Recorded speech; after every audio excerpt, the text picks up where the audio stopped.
Cześć wszystkim, witam serdecznie na kanale Polska oczami Białorusinki. Z tej strony Maria. Dziś odpowiem Wam na Wasze pytania, które zostawiliście mnie pod moim postem w społeczności na YouTube. To już drugi film w takim formacie pytanie-odpowiedź. Pierwsza część jest tutaj. Bardzo dziękuję, że nowe pytania są zupełnie inne i nie powtarzają się z poprzednimi. Było dużo pytań tym razem i ja podzieliłam je na bloki, żeby było ciekawiej i łatwiej Wam zrozumieć mnie i żeby ja nie przeskakiwałam z tematu na temat. Zapatrzcie sobie herbaty lub cokolwiek innego, co lubicie. No i zaczynamy.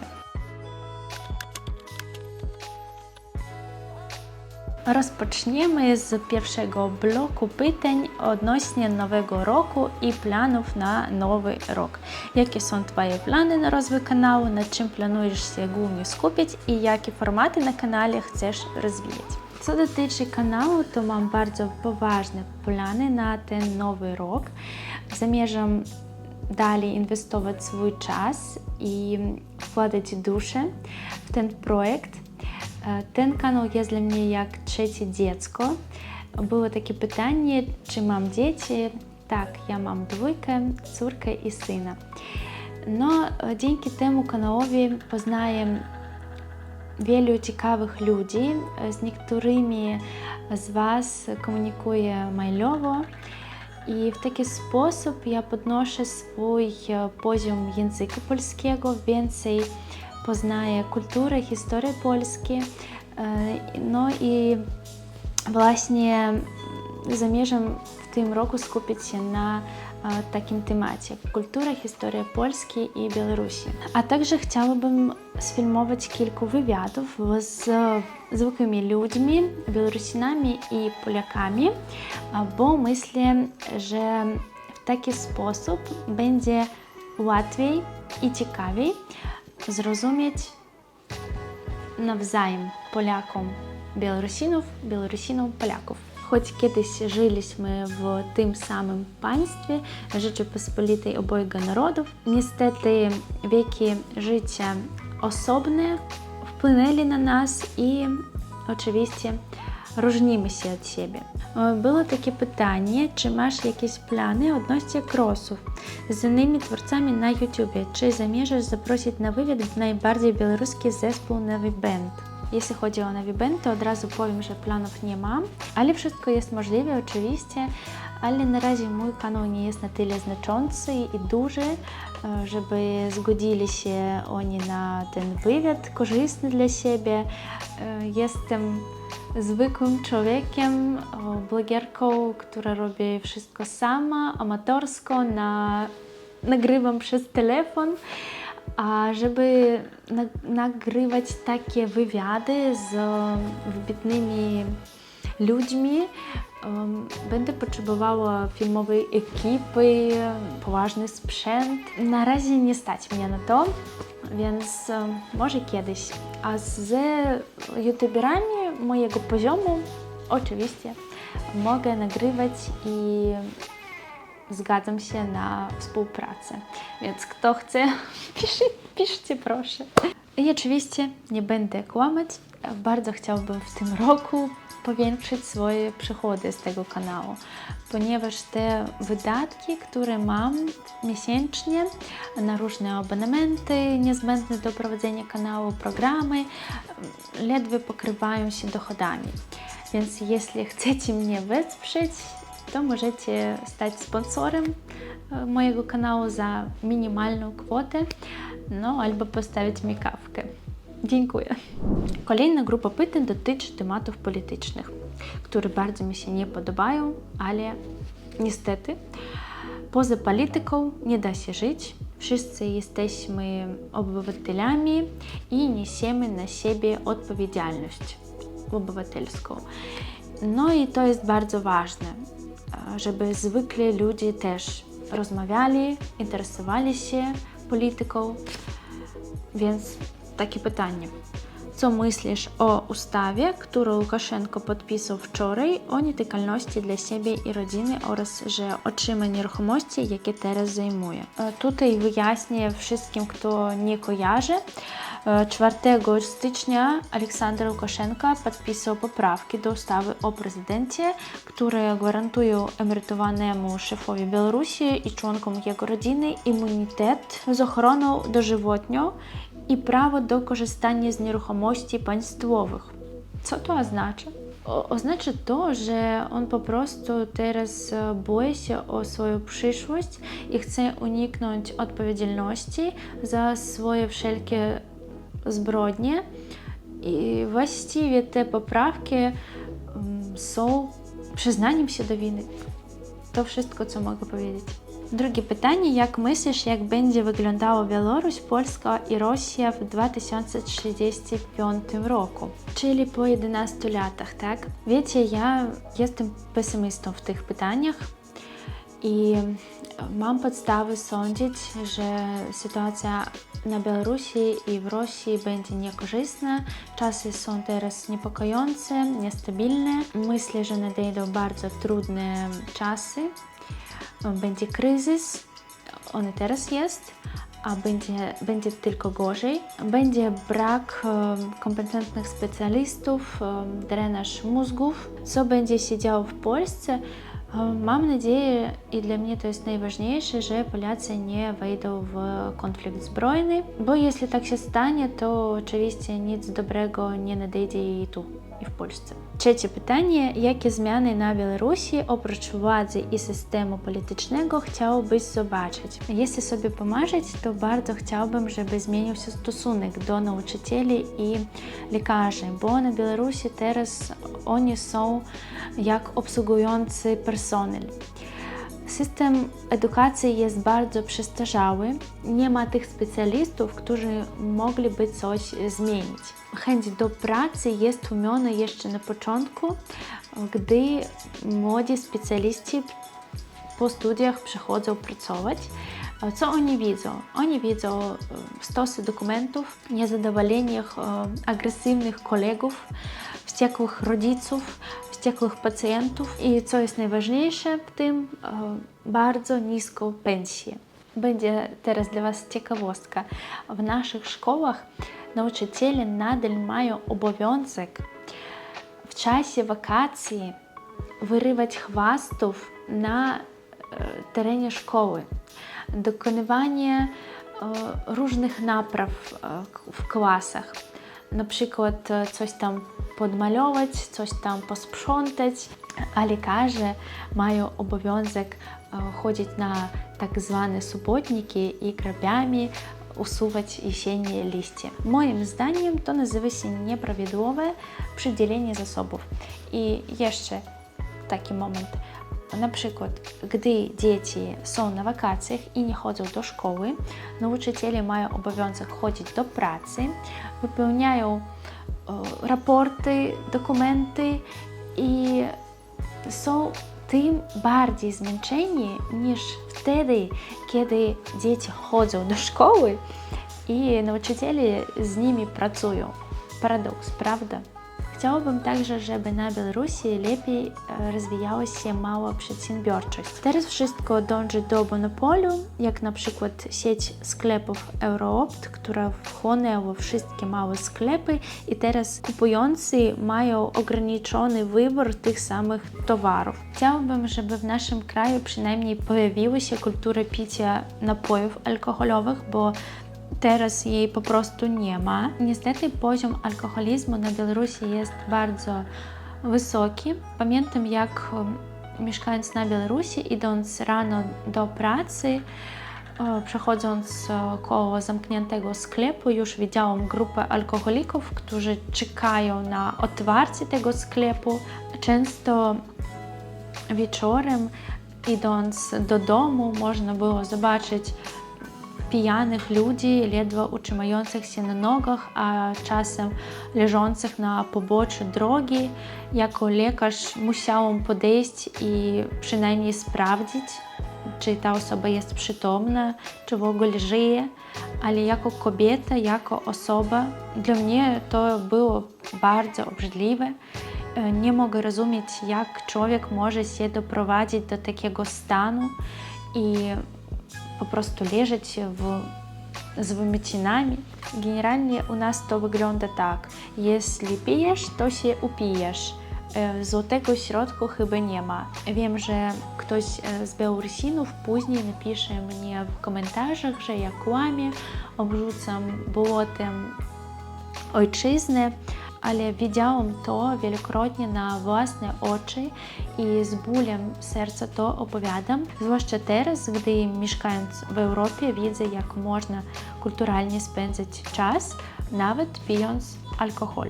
Następny blok pytań. Porozmawiajmy o pięknie. Zmienimy temat na pozytywny. Były pytania o Kraków. Czy po ponad 2 latach mieszkania w Krakowie znasz już całe miasto? Nie, ja znam dobrze tylko centrum Krakowa, bo tam często jeżdżę i kilka dzielnic na wschodzie, bo tam mieszkam. Jakie miejsca, zabytki, ośrodki kulturalne chciałabyś odwiedzić, a w których jeszcze nie byłaś w Krakowie? Bardzo chciałabym odwiedzić Teatr Słowackiego. W wielu muzeach jeszcze nie byłam. Nie spacerowałam dużo po Kazimierzu. Jeszcze nie byłam na Uniwersytecie Jagiellońskim. Łatwiej może będzie powiedzieć, gdzie ja byłam. No tak naprawdę nie miałam wiele czasu, żeby wszystkiego się dowiedzieć, co mnie jest ciekawe, bo jestem bardzo przywiązana do domu, do rodziny, do dzieci. Na przykład wiadomo, że muzea w tym wieku, w którym moje dzieci teraz są, nie będą bardzo ciekawym miejscem dla nich, więc myślę, że to wszystko tylko przed nami. Co sądzisz o klimacie i architekturze krakowskiej Nowej Huty, mając porównanie z białoruskimi klimatami socrealistycznymi w architekturze? Wiecie, kiedy po raz pierwszy moja rodzina i ja odwiedziliśmy te okolice, to naprawdę byliśmy zdenerwowani, bo ta dzielnica jest bardzo podobna do Mińsku. To taki szary obszar z blokami. Może to pochopny wniosek i tam jest coś ciekawego i musimy jeszcze raz pojechać i sprawdzić, więc piszcie w komentarzach, gdzie w Nowej Hucie polecacie się wybrać. Na ilu krakowskich kopcach miałeś okazję już być i który jest dla Ciebie najciekawszy, mający najładniejsze widoki na miasto? Ja nigdy nie byłam, ale mój mąż był i mogę nawet udostępnić filmik. To kopiec Krakusa w pobliżu Kamieniołomu, gdzie jest najpiękniejszy widok. Opowiem Wam, jak odwiedzę. Jakie widzisz plusy i minusy w życiu w Krakowie? O zaletach życia w Krakowie już mówiłam w swoim poprzednim filmiku i tutaj jest link, a o wadach nic nie mogę powiedzieć, ponieważ one są nieznaczące. Gdyby one były poważne, nie mieszkalibyśmy tu w Krakowie. Następny blok pytań o Białorusinach i Białorusi. Co jest Pani zdaniem największym atutem oraz największą wadą narodu białoruskiego jako całości społeczeństwa?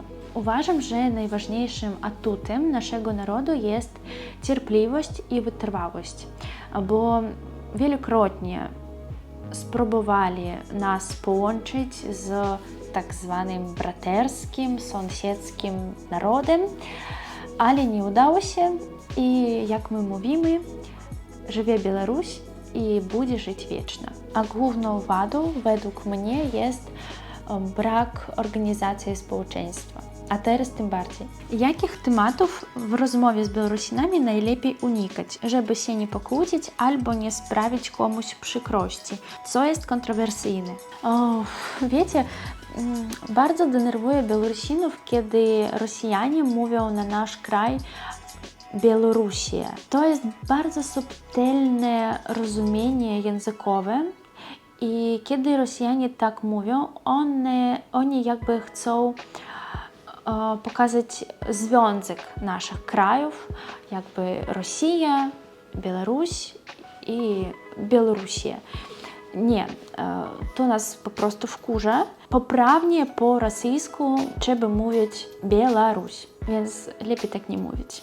I jeżeli ktoś mnie ogląda z Rosji, proszę, nie trzeba ryzykować. W stosunkach z Polakami myślę, że lepiej nie poruszyć kwestii narodowości Adama Mickiewicza i innych znanych osób ważnych dla obu naszych krajów. Zauważyłam też, że wiele osób denerwuje się, gdy słyszą, że Łukaszenko to baćka. No, jakby to jest kpina, oczywiście. No nie, jaki on jest baćka? Nie można jego nazwać ojcem naszego narodu i nawet ten żart brzmi bardzo nieprzyjemnie. On jest dla nas przestępcą i wszystko. Uważam, że takie spory mogą być tylko w internecie. W osobistych kontaktach Białorusini są bardzo spokojni, powściągliwi i nie mogę sobie tego wyobrazić, że takie pytania, takie rzeczy mogą doprowadzić do kłótni. Jakie miejsce turystyczne na Białorusi poleciałoby odwiedzić? Osobiście uwielbiam miasto pod nazwą białoruską Nieśwież, a po rosyjsku to Nieswież. To miasto, gdzie mieszka moja babcia i gdzie spędziłam wiele wspaniałych dni mojego dzieciństwa. To małe miasto, ale bardzo przytulne i spokojne. Jego główną atrakcją jest zamek w Nieświeżu, rezydencja książąt Radziwiłłów. Zamek został zbudowany w XVI wieku i jest wpisany na listę Światowego Dziedzictwa UNESCO. Uwielbiam też park pod zamkiem, spędziłam tam z rodziną wiele godzin, spacerowaliśmy po alejkach, oglądaliśmy posągi i robiliśmy z nimi zdjęcia. W pobliżu zamku znajduje się rzeka i stawy oraz plaża miejska. Każdego lata pływaliśmy tam na łódkach i katamaranach. To w Nieświeżu nauczyłam się pływać. W ogóle, jak rozumiecie, mam z tym miastem najlepsze i najcieplejsze skojarzenia. Swoją drogą kiedyś zauważyłam, że kościół Świętego Piotra i Pawła w Krakowie jest bardzo podobny do kościoła Bożego Ciała w Nieświeżu. Jak się okazało, mieli tego samego architekta, Włocha Giovanniego Bernardoniego. Na zaproszenie Radziwiłłów przez 13 lat mieszkał w Nieświeżu, gdzie rozpoczął budowę kościoła Świętego Piotra i Pawła. Architekt ten zmarł w Krakowie. Oto kilka interesujących niuansów. Co jeszcze mogę polecić do zwiedzania na Białorusi? Przychodzi mi do głowy miasto Grodno. To przepiękne miasto. Na przykład Płock, tak, to jest najstarsze miasto w naszym kraju. Wspomniano o nim już w IX wieku. Jeżeli będę wszystko wymieniać, to ten filmik będzie bardzo długi. Czy ludzie na prowincji są bardzo gościnni? Takie opinie często słyszę. Tak, zgadzam się. Na Białorusi, na prowincjach i na wsiach ludzie są bardzo gościnni, otwarci, życzliwi. Mogą zaprosić obcych ludzi do domu, nakarmić, dać coś do picia, pogadać.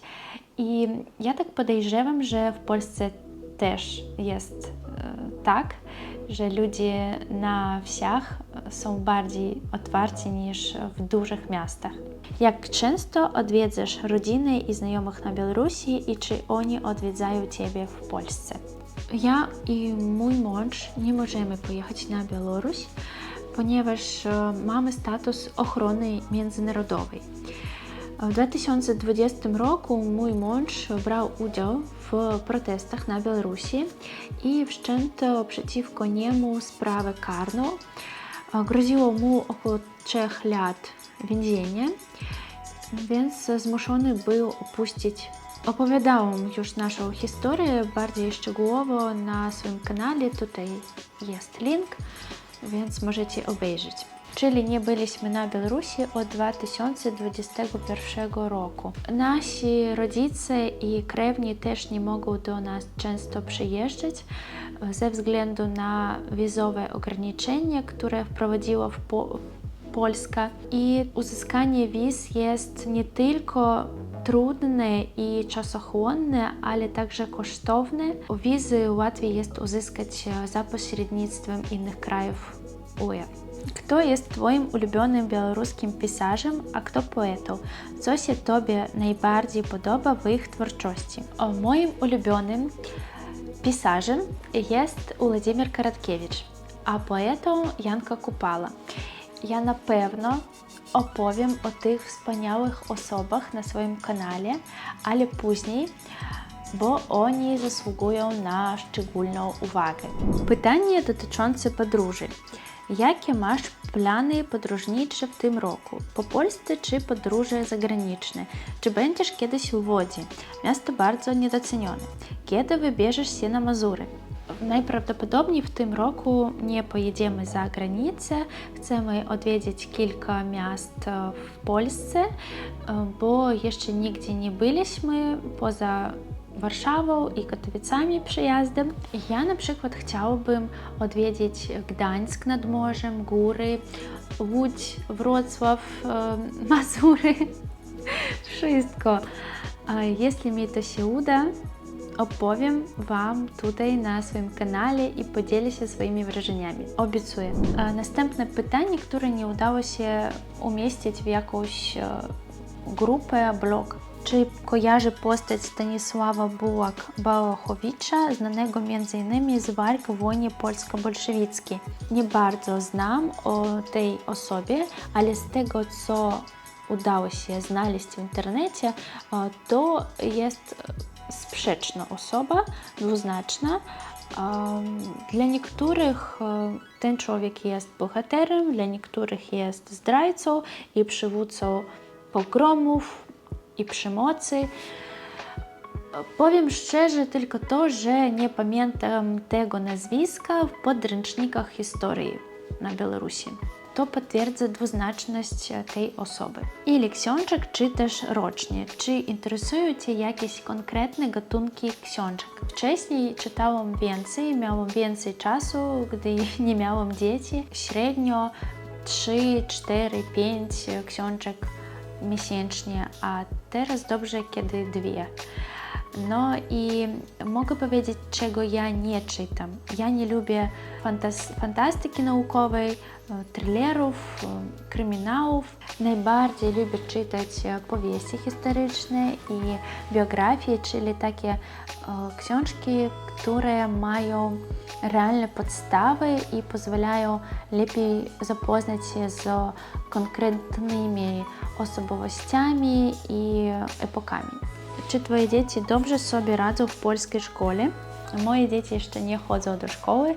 Córka ma 6 lat i w tym roku, w 2024, pójdzie do pierwszej klasy, a synek tylko parę miesięcy temu zaczął chodzić do przedszkola. Ale radzą sobie dobrze i córka dobrze komunikuje się po polsku z dziećmi, ma koleżanek. No, myślę, że z synkiem też nie będzie żadnych problemów. Czy kobiety z Białorusi lubią się malować? Ja tak rozumiem, tutaj chodzi o wygląd. I to fakt. Kobiety i dziewczęta z Białorusi dbają o swój wygląd i dla nas to tak naturalne jak jedzenie, picie. Nawet kiedy kobiety nie mają pieniędzy na drogie zabiegi i kosmetyki, to nie zmienia faktu, że starają się podkreślić swoje naturalne piękno. Dlaczego emigracja ze wschodu jest taka przeintelektualizowana? Jak gadam z Białorusinami, Ukraińcami czy Rosjanami w Polsce, to rozmowa schodzi na tematy kulturalne, książki, filmy. Czy na wschodzie ludzie tacy są, czy to tylko cecha emigrantów? Pamiętam z własnego doświadczenia wyjazdów na zachód zawsze gadaliśmy o pieniądzach.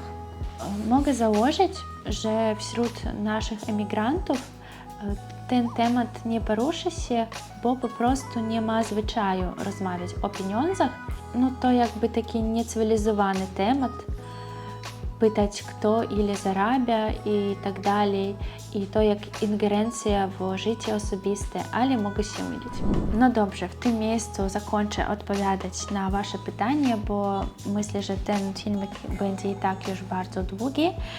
Bardzo dziękuję, że byliście tu ze mną. Dziękuję za uwagę, za obejrzenie tego odcinku. Piszcie w komentarzach, co Wy myślicie. Pogadamy jeszcze. Subskrybujcie mój kanał, żeby być na bieżąco i nie przegapić moich nowych odcinków. Jeżeli ten filmik Wam się spodobał, bardzo proszę, nie zapominajcie podziękować mi kciukiem w górę. Do zobaczenia w nowych odcinkach. Cześć!